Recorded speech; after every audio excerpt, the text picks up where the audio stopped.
महोदय, सन 2025 विधानसभा विधेयक क्रमांक 4 महाराष्ट्र दारूबंदी सुधारणा विधेयक 2025 विचारात घेण्यात यावे असं मी आपल्या अनुमतीने प्रस्ताव मांडतो। अध्यक्ष महाराज, समाजामध्ये सार्वजनिक जागांवर दारू पिऊन त्यांच्या अश्लील कृतीमुळे कायदा व सुव्यवस्था बिघडताना मोठ्या प्रमाणावर दिसते आहे। महिला वर्गामध्ये सुद्धा असुरक्षिततेचं व असंतोषाचं वातावरण आहे। धार्मिक स्थानावर, पवित्र स्थानावर, सार्वजनिक स्थानावर छत्रपती शिवाजी महाराजांच्या पावन स्पर्शाने ज्या मातीचा कण आणि कण सोन्यापेक्षा किमती झाल्या, अशा गड किल्ल्यांवर सुद्धा दारू पिऊन सार्वजनिक जागेवर अश्लीलता निर्माण करणारे अध्यक्ष महाराज प्रकार वाढत आहे। आणि या प्रकारच्या मागे ही हिम्मत का होते आहे याची जेव्हा कारण आपण जाणून घेतो तेव्हा सार्वजनिक स्थानावर दारू पिल्यानंतर होणाऱ्या शिक्षेमध्ये असणाऱ्या तरतुदीमध्ये मोठी वाढ करणं आवश्यक आहे। दारू प्यायची की पिऊ नये हा त्या व्यक्तीचा व्यक्तिगत, अध्यक्ष महाराज, हा व्यक्तिगत प्रश्न आहे। मी मुंबईतच एका दारू दुकानाचं नाव वाचलं, संस्कार देशी दारूचे दुकान। तर ठीक आहे, नाव जरी संस्कार असेल तरी त्यांनी देशी दारू प्यायची तर संस्कार म्हणून आपल्या घरी पिऊन त्याचा आस्वाद घ्यायला आपला कायदा मंजुरी देतो। मी आता परवा प्रेमसंस कडे जात होतो, तिथं असणार एका वाईन शॉपचं नाव आहे मोक्ष विदेशी वाईन शॉप। काही अडचण नाही, कोणाला पिऊन मोक्षाचा मार्ग सापडत असेल तर आमचं काही आक्षेप असण्याचं कारण नाही। पण अध्यक्ष महाराज, महाराष्ट्राची अर्थव्यवस्था फक्त दारूवर उभी आहे हा मात्र समज सार्वजनिक स्थानावर दारू पिऊन धिंगाणा घालणाऱ्यांनी करू नये। हे खरं आहे की महाराष्ट्रात 1,25,000 कोटीची दारू ही पिल्या जाते, म्हणजे साधारणतः विकासासाठी जेवढा पैसा नसेल त्यापेक्षा जास्त हे अध्यक्ष महाराज दारू पिल्या जाते। आणि 32,575 कोटी यावर्षीचा आपण साधारणतः उत्पादन शुल्कामधून महसूल हा आपल्या अर्थसंकल्पामध्ये गृहीत धरला आहे। पण अध्यक्ष महाराज, हे जरी खरं असलं की महाराष्ट्राच्या उत्पन्नाच्या साधनापैकी दारू हे महत्वाचं साधन आहे हे आपण समजून घेत असलो तरी एक जबाबदारी आपल्यावर आहे। अध्यक्ष महाराज, या सर्व बातम्या काय, मुलींच्या वसतिगृहात दारुडे शिरले, प्रशासन सुस्त। आपण एक महिला आहात, आमच्या लाडक्या बहिणीपैकी एक आहात। अध्यक्ष महाराज, दारू पिऊन धिंगाणा घालणाऱ्या युवतीसह 6 जणांवर सार्वजनिक जागेवरचा गुन्हा। वाहतूक म्हणजे गाडी अल्पवयीन दारूच्या नशेत भरधाव 4 चाकीने धडक देऊन दोघांचा जीव घेतला गेला, अशा हजारो प्रकरण आहे। रुग्णालयात पेशंटला दारू पाजून त्या ठिकाणच्या कर्मचाऱ्यांनी धिंगाणा घातला। अध्यक्ष महाराज, आपण अनेक प्रसंग अनुभवतोय अध्यक्ष महाराज की सार्वजनिक जागेवर दारू पिऊन अशा पद्धतीने या दारूच्या नशेत, अरे तुमचं काय व्हायचं ते मोक्ष वाईन शॉप मध्ये तुम्ही करून घ्या, पण तुमच्या दारू पिल्याने दुसऱ्याला मोक्ष का देता तुम्ही? अध्यक्ष महाराज, इथं सन्माननीय मंत्री महोदय आहेत आशिष शेलार साहेब, त्यांना माहिती आहे की मी युनेस्कोला 12 गडकिल्ले पाठवले। हे पाठवताना हाही कायदा केला पाहिजे, सार्वजनिक जागेवर दारू पिणाऱ्यांना कडक शिक्षा, म्हणजे देहदंड तर देता येत नाही, मी समजू शकतो, पण अशी शिक्षा दिली पाहिजे की 1 मिनिटाच्या आत त्याची नशा उतरावी आणि पुढच्याही जन्मात दारू पिताना 10दा विचार करावा। अरे तुम्ही छत्रपती शिवाजी महाराजांचा काय, मंदिर तर पवित्र आहे पण आमच्यासाठी रायगडही तेवढंच पवित्र आहे। त्या रायगडच्या हवेमध्ये जी शक्ती आहे, ऊर्जा आहे, हे इंग्रजांना समजलं, ते आम्हाला समजलं नाही का? त्या रायगडाच्या छत्रपती शिवाजी महाराजांच्या शौर्याच्या, पराक्रमाचा हिंदवी स्वराज्याच्या स्थापनेचं प्रतीक. इंग्रजांच्या लक्षात आलं की रायगडावर एखादा जर शिवभक्त गेला तर तो क्रांतीची मशाल पेटवून येईल.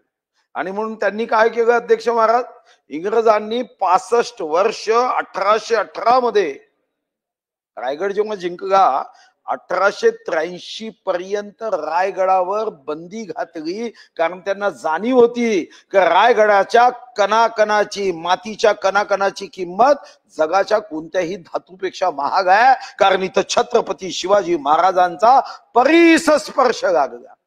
आता रायगडावर जर कोणी दारू पिली तर तुमचा कायदा कसा आहे? इतका कमजोर आहे की असं वाटतं की कायद्यानीच नशा केली आहे. तोच गडखडत आहे. आणि म्हणून अध्यक्ष महाराज काय मागणी आपण करतोय की या कायद्यामध्ये मग रायगड असेल, राजगड असेल, प्रतापगड असेल, सुवर्णदुर्ग असेल, पन्हाळा असेल, विजयदुर्ग असेल, सिंधुदुर्ग असेल, शिवनेरी असेल, लोहगड असेल, खांदेरी असेल, जिंजी असेल, या किल्ल्यावर कोणीही दारू पिऊन गडबड करू नये यासाठी अध्यक्ष महाराज हा सुधारणेचा कायदा अध्यक्ष महाराज आपण या ठिकाणी आणलाय. अध्यक्ष महाराज, अध्यक्ष महाराज बघा आठवतं स्वर्गीय RR पाटलांची आज आठवण होते यासाठी एक संवेदनशील नेते होते. मला आठवतं की माझ्या कार्यालयात एक पोलीस कर्मचारी टर्मिनेट झाला, बडतर्फ झाला, त्याची पत्नी आली. ती पत्नी मला असं म्हणाली की माझे पती टर्मिनेट झाले, माझ्यावर आता खूप अडचणीचा डोंगर आहे. तर मी विचारणा केली की तुमचे पती का टर्मिनेट झाले, पोलीस विभागात काम करतात, टर्मिनेट का झाले? ती महिला मग असं म्हणाली की माझे पती पोलीस स्टेशन मध्ये दारू पिऊन गेले होते आणि त्यावर ते टर्मिनेट झाले. तर मी सहजपणे प्रतिक्रिया देत म्हणालो, अहो दारू पिऊन पोलीस स्टेशन मध्ये गेल्यावर तर टर्मिनेट होणारच ना. तर ती म्हणाली, आमदार साहेब दारू पिणं वाईट आहे ना? म्हटलं हो दारू पिणं वाईट आहे. मग म्हणाले दारू पिल्याने टर्मिनेट जर माझे पती होतात मग दारू विकायला परवानगी देणाऱ्या सरकारला तुम्ही टर्मिनेट का करत नाही? मग माझ्याकडे उत्तर नव्हतं. मी सन्माननीय RR पाटलांना फोन केला, म्हणजे या महिलेशी बोला. ते म्हणाले बाकी माझ्या हातात नाही, पण हिच्या पतीला मी 4 दिवसात कामावर घेतो. आणि 4 दिवसात त्यांनी कामावर घेतलं. आता ती संवेदनशीलता तर कमी कमी होताना दिसते. म्हणजे उत्तर द्यायला तर मंत्री सुद्धा राहत नाही. मी तर विचार केला पुढच्या अधिवेशनात एक शासकीय विधेयक आणावं की 75% कमी, जसं आपण कॉलेजमध्ये प्रोफेशनल कोर्समध्ये करतो ना की 75% कमी उपस्थिती असणाऱ्यांना परीक्षेला बसूच दिल्या जात नाही, तसं मंत्री जे 75% कमी उत्तरासाठी उपस्थित राहतील त्यांना मंत्री म्हणून पुढे काम करण्याचा अधिकार राहणार नाही, असं अशासकीय विधेयक आणावं लागेल. कारण उत्तरासाठी राहणार नाही. आपण विधानसभा अधिवेशन घेतोय, उत्तरासाठी राहणार नाही, हे मात्र अध्यक्ष महाराज अतिशय आपल्यासाठी आणि लोकशाहीसाठी सुद्धा घातक आहे. 1 मिनिटाचा आपण 70,000 रुपये खर्च करतो असं एकदा उपाध्यक्ष महोदयांनी आपल्या उत्तरात सांगितलं की 1 मिनिटाचा विधिमंडळाचा खर्च 70,000 रुपये. मग यासाठी उत्तरच द्यायचं नाही, म्हणजे आम्हाला काही तोंडखुरी आहे म्हणून आम्ही बोलायला उभे आहो असा गैरसमज काही मंत्री महोदयांनी केला की काय अध्यक्ष महाराज, हे मला आपल्यासमोर दुःखाने व्यक्त करावं लागतं. अमेरिकेसारखा देश, आपण भारतीय संस्कृतीला महान म्हणतो अध्यक्ष महाराज, आपण म्हणतो की भारतीय संस्कृती, भारत हा महामानवांचा देश आहे, एक वैचारिक व्यासपीठ आहे.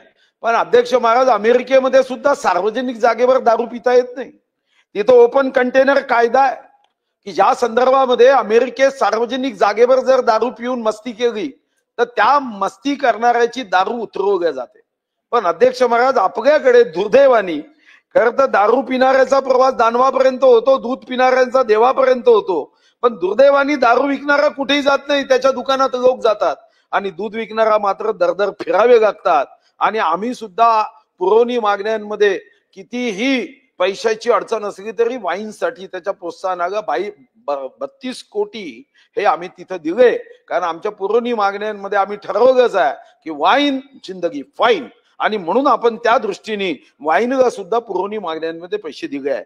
माझी या बिलाच्या माध्यमातून 85 सेक्शन महाराष्ट्र प्रोहिबिशन ऍक्ट मध्ये अध्यक्ष महाराज कडक कायदे करण्याची मागणी आहे की या संदर्भामध्ये कमीत कमी गडकिल्ले असेल, सार्वजनिक जागा असेल, लोकशाहीचं मंदिर असणारं विधान भवन असेल, विधान भवनाचं परिसर असेल, शाळा असेल, कॉलेज असतील, या ठिकाणी जर कोणी दारू पिऊन आढळला तर अध्यक्ष महाराज त्याला कडक अशी शिक्षा ही दिली पाहिजे। आणि यासोबतच मी आपल्याला एक अध्यक्ष महाराज करता आपण अध्यक्ष पदावर बसलात, लाडक्या बहिणींचा महाराष्ट्र आहे, या ठिकाणी 11 मार्च 2025 ला एक लक्षवेधी सन्माननीय सदस्य महेश दादा गांडगे आमचे सदस्य बसले होते, आता त्यांनी मांडली होती। या लक्षवेधीमध्ये अध्यक्ष महाराज खरं तर आम्हाला उत्तर दिलं 11 मार्च 2025 13:40 की एखाद्या दुकानाच्या संदर्भात त्या महिलांचा आक्षेप असेल तर त्या ठिकाणी झालेल्या मतदानापैकी 75% मतदान झालेल्या मतदानापैकी जर आडव्या बाटलीच्या बाजूनी असेल तर आम्ही ते दुकान बंद करू। हे आश्वासन 11 मार्च 2025 आहे। आता आपण जुलैमध्ये आहोत, आजही 11 तारीख आहे, तर हे 4 महिने झाले। म्हणजे आता कासवानी सुद्धा मंत्रालयात जाऊन फाईलकडे पाहून म्हणायचं की रिश्ते में ये फाईल मेरी बाप लगती है। 4 महिने झाले। ओ विधानसभेतलं आश्वासन आहे, या महापुरुषांच्या साक्षीने दिलेलं आश्वासन आहे का आपल्याला काही राहिलीच नाही का? अध्यक्ष महाराज मी हे आश्वासन तुम्हाला पाठवतो, ठीक आहे? कमीत कमी मंत्री महोदयांनी उत्तर द्यावं की या पवित्र सभागृहामध्ये आश्वासन दिल्यानंतर त्या आश्वासनाची पूर्तता जर होत नसेल अध्यक्ष महाराज तर भविष्यामध्ये जेव्हा नवीन पिढी हे कामकाज जेव्हा बघेल तेव्हा त्यांना असं वाटेल की हे सभागृह सत्यावर आधारित उत्तर देण्यासाठी नसून टाइमपास करणारं हे सभागृह आहे। आणि या संदर्भामध्ये मग अधिकाऱ्यांचं ब्रीफिंग हे असं असता कामा नये। ते मी कधीतरी गाणं ऐकलं होतं, जितनी चाबी भरी रामने उतना चले खिलौना। आता अधिकाऱ्यांचं ब्रीफिंग असं असता कामा नये, जितना ब्रीफिंग किया उतना उत्तर रहेगा, असं ब्रीफिंग राहता कामा नये अध्यक्ष महाराज। या संदर्भामध्ये स्पष्ट कायदा करून यामध्ये 5 पट वाढ व्हावी शिक्षेमध्ये की सार्वजनिक जागेवर कोणीही दारू पिऊन नशेमध्ये कशाही पद्धतीचा व्यवहार हा मान्य नाही। जे काही संस्कार देशी दारू दुकानातून त्याला देशी घ्यायची आहे किंवा मोक्ष वाईन शॉप मधून त्याला मोक्षाचा मार्ग पत्करायचा आहे तो त्याच्यासाठी मर्यादित असावा, तो समाजाच्या इतरांसाठी असता कामा नये, असं आपल्या माध्यमातून संबंधित मंत्री महोदयांनी या संदर्भातले कायदे बदल करण्यासाठी एक आमदारांची समिती करावी किंवा या संदर्भामध्ये स्पष्ट आश्वासन द्यावं की सार्वजनिक जागेवर दारू पिऊन कोणालाही धिंगाणा करता येणार नाही। आणि असा धिंगाणा केलात तर त्या संदर्भामध्ये इतकी कडक कारवाई होईल की पुन्हा तो किंवा त्याला पुनर्जन्म झाला तर तो हिंमत करणार नाही। या दृष्टीने कायदे करावे अशी या विधेयकातून मी अध्यक्ष महाराज मागणी करतोय।